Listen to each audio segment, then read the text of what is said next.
What is up, guys? Pie Muffin here. We are back with another SAO Alicization Rising Steel video. I wanted to make this video before the game. Well, the game might officially be out by the time this video comes out, but the game has a limited release right now. If you want to know how to download it if you're on Android, I have a previous video I made that talks about that. But I kind of wanted to talk about the starting banner and why it's probably a good idea for nobody to summon on it besides your free multi that you're given in the beginning. So when you start the game, you do your first mission, you get your tutorial like free multi, which gives you 11 units, and your 11th unit will be any of these, it'll be one of these three, guaranteed. It'll be the Alice, the Kirito, or the Yu-Gi-Oh! And you do have a chance to get one of these other ones. People have told me they've gotten like TSA on the tutorial summon, just not in the guaranteed spot. So you can get lucky. If you want to re-roll, you can do that. But the thing with this is, and I made a mistake in my original, my last video, if anyone watched it all the way through, which was like an hour long where I did kind of tutorial first impressions type stuff. This first multi on this banner was discounted at 125, kind of like what they do with MD. But I misread it wrong. It says, get a 4-star character with their own incarnate skill. I read that as like a guaranteed thing, which it obviously is not. And kind of the reason you should not summon on this, it's a good banner, like the units are good, but the issue with it is the next banner, whatever first event banner we're going to get like down here or something, is going to have all these units on it. These are all basic, they're not event units, they're not limited time units. Every single one of these will be on the next banner. So going ham on this first banner, unless you're a whale who's really just trying to get top tier teams immediately so you can hop into PvP day one, I would not recommend summoning on this banner at all. I'm already regretting doing that. You know, I could re-roll, but I'm already so far into this account, I don't want to re-roll. And obviously with my account, I have this Yu-Gi-Oh! Here, and I have the eye patch. You know, let's actually go back. I'll just show it off real quick. Go to my party. This is what I'm currently using for my team. I could use another 3-star here, but this is the best healer I have right now, and having a healer is definitely going to be a necessity. So this is kind of what I'm running right now. Just kind of getting through the story. Now, here's the thing. You know, obviously, the first goal I feel like a player should have for this game is obviously going until you get a full team of 4 stars. That should be the first goal. You know, get different kinds, you know, that can kind of work together.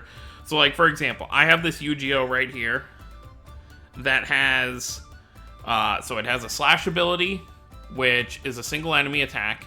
It's got Aqua Stream, which is another single enemy attack. Both water element, by the way. Well, the Aqua Stream is water element, but he's a water elemental unit. As you can see right there, he's blue. But his third thing is a single durability heal, which is okay. I haven't gotten it unlocked yet because it's something you have to unlock. But that's fine. But here's the thing. You want to obviously make sure you have a 4-star healer at some point. So this Lifa right here, let's look at her. Let's see what her skill details. Recovers HP medium of all allies. Lifa is probably a top tier, this is who you want to get unit starting out. Because you want to have a good healer right off the bat. You know, her other abilities I'm sure are fine. You know, slash attack, extra strong on single enemy. And obviously she has a charge for raising incarnate. But this is what she's really here for, is this recover medium health of all allies. That is very nice.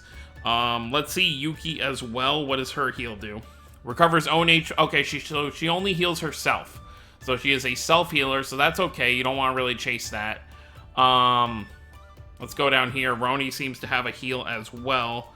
Okay, so Roni and Lifa are like the top, I feel like, best characters you could be going for right now. So obviously there's 8 4-stars on this banner, but I feel like the top ones you want to be going for if you are summoning are if you get Lifa, like let's say you do your free multi during the tutorial and you get a bonus of this Yuki or that Roni down there, I would say stop unless you're going for favorites and you really want these characters now while they're, I guess you could say their rates are the best that they're going to be, because obviously they'll be diluted when they're added into another banner.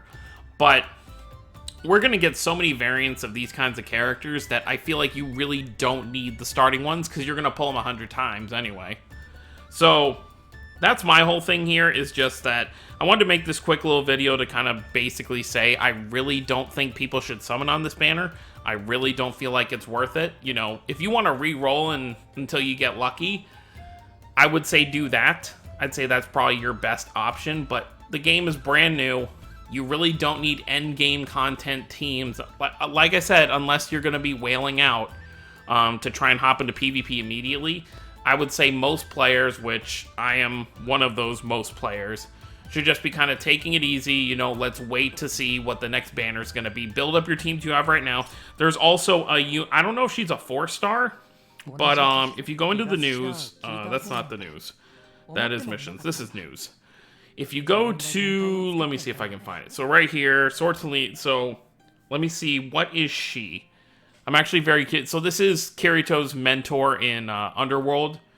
I don't know if... Okay, so she is a 4-star. Let's see. Let's look at her stuff real quick. So... Okay, so she recovers a lot of HP for a single ally. So she's going to be the healer that most players should be going for, at least right now. Obviously, if you have a 2-star or a 3-star healer, like I kind of said, I have one as well. I'm using... I forget what her name is. Where is it? Oh, Rosalia. She's the one that bullied Silica in SAO.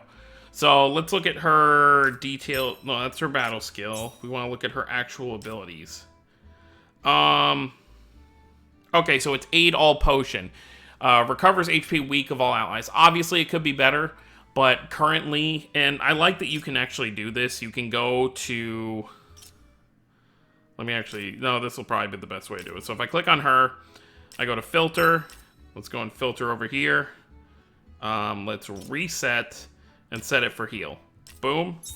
This shows all the characters I currently own that can be possible healers, which is actually really cool to see. But obviously you can see they're all 2-stars. Let's actually look at the abilities for some of the other ones. So this Seun, weak to all allies, same thing. We got Alicia. Let's see what yours is. It should be the same thing, I'm guessing. Recovers HP weak of all allies and recovers seals. So she's actually better. You know, honestly, I should probably just be using her instead. But that's kind of my main point here, is that a lot of these characters in the beginning are not going to be like super necessary for you to have. So I would just recommend that people don't go crazy in the beginning. Being, if you don't pull a 4-star, you know, you do your discount multi, I would say don't, you know, lose your head over it. Just kind of give it time, you know, build your team. It really shouldn't be that hard to get through the story. I'm not going to say all the story content, because if you look here, if we scroll all the way down to as far as the story goes, they have all the way till the end of part 1 for Alicization, you know, where the anime ended on episode 24 for Alicization. And you've also got hard mode you're going to be able to go through as well. I assume once you beat every chapter, the hard mode gets unlocked. So there's plenty of currency to farm. But I would still say hold off on this banner. Wait for the first event banner to roll around, because that way you'll have more characters to kind of pull for. You're already going to start off this week with 3 4-stars. You start off with the one from the free multi. You start off with the Eye Patch Alice that we got for the 1 million pre-registrations. And at the end of the first week, I don't really have a way to show this to you because they don't really show the login bonus, but if you have started, you'll see it. So here's Ordinal Battle Volume 1, so that's obviously the PvP stuff. I'm definitely going to keep up with that as much as possible. Yeah, I don't really know if they, Okay, so they do have an equipment creator. I'm sorry, I'm getting off topic a lot here. But basically my point is that after the first week of logins, we are going to get a guaranteed 4-star ticket. The first 6 days will give us these single summon tickets, and then the final day will give us a guarantee. So a week from now, so what's today? Today is Tuesday the 19th. So on Tuesday the 26th, we will get another ticket that will give us one of the 4-stars on the... I don't know if it's going to be any of these, so let's go back to the banner real quick, because as it was teased before, it was kind of teased, they showed Lifa, Asuna, and Alice. So it may just be one of those 3, but I'm guessing it's probably going to be anyone on this banner. So any of these 8 characters will probably be there, which obviously would suck if you wait the entire week and you get the 4-star you already pulled. But limit breaking is going to be a very important necessity. And I like how they kind of changed it, with... Here's another thing I kind of want to go over. So let's go to Yu-Gi-Oh, for example. Let's open his thing up. So the way limit breaking worked in Memory Defrag was you pretty much, if you wanted a max level character to limit break, you needed to pull dupes of the same character over and over. So what they're changing here is, and this isn't completely related to the video, but I feel like it's still important for people to know. So let's go to limit break. So you can limit break with these crystals, and then obviously this is going to be the secondary material you need to use. But the thing with this one is, see, I already have 3. So any character you pull a dupe for that's the correct element, so Yu-Gi-Oh being a water element, if I pull any character that's a water element from the banner, whether they're 2-star or 3-star, I get these crystals. So yes, it's going to be time consuming, but eventually you will be able to limit break all these characters. And then obviously we have this one. I could immediately get him to 85, which I may do. You know, I haven't decided yet where I'm going to use these crystals, so I'll wait and see. But it is going to be more, I don't want to say free-to-play friendly, but in a way it kind of will be, in terms of how you can get characters to level 100 instead of being forced to pull the same character, you know, 4 or 5 times, and then you can have a fully limit broken character. Because 4-star characters can go up to level 80, 3-star 70, 2-star 60, and 1-star if you have any, other than like the starting Kirito and Yu-Gi-Oh! I don't know what other 1-stars you would even have. They'll go to 50. But anyways, guys, that's pretty much it for this video. Long story short, I don't recommend summoning on this beginning banner. If you do, then obviously I hope you're someone who's putting money into the game, because I feel like if you burn all, like let's say you go through the entire story and you burn all your summons on this first banner, you're going to be playing that I have nothing, I have no currency, I'm waiting for events kind of waiting game, and we don't know how generous this game's events are going to be yet. I won't really know until I get to the first event myself. So that's all I have to say, guys. Don't forget to subscribe for more if you're new to the channel. I will see you all next time. Have a wonderful day, everyone.